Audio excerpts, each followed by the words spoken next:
Sportaši sa invaliditetom su nas još jednom iznenadili sjajnim nastupima. Ovoga puta riječ je o slijepim i slabovidnim kuglašima. 19. IPSA Europsko prvenstvo u kuglanju za slijepe i slabovidne koje se održalo u Zagrebu. Na njemu ženska reprezentacija Hrvatske osvojila je zlato sa srušenih 2033 čunja, a hrvatska muška reprezentacija sa srušenih 3773 čunja osvojila je srebro. U mješovitim parovima do zlata su došli u kategoriji B1 Petra Deša i Stjepan Đunđek, te u kategoriji B2 Dragana Kovačević i Darko Sarapa, dok su broncu osvojili Ruža Markešić i Vedan Dumenčić.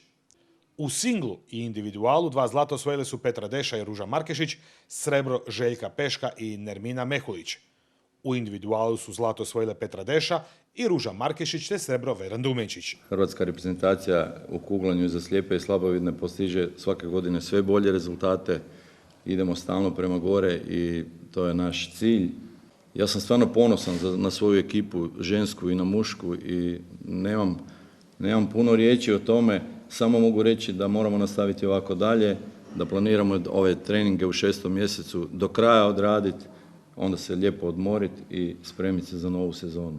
Bila je uspješna, uspješnije nego prošle godine u Rumunjskoj, imamo 1 medalju više, ja mislim, čak i 2 više.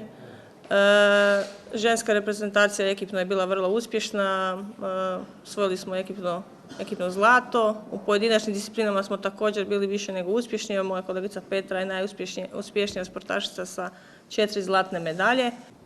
Pa medalje smo iskovali tako što smo protekla 3 mjeseca više vremena provodili na kuglani Grmoštica nego kod kuće, tako da nam je već to nekako išlo malo na uši, što se kaže. Jedva smo čekali početak natjecanja, a evo, ja sam jako sretna zapravo što je natjecanje i završilo.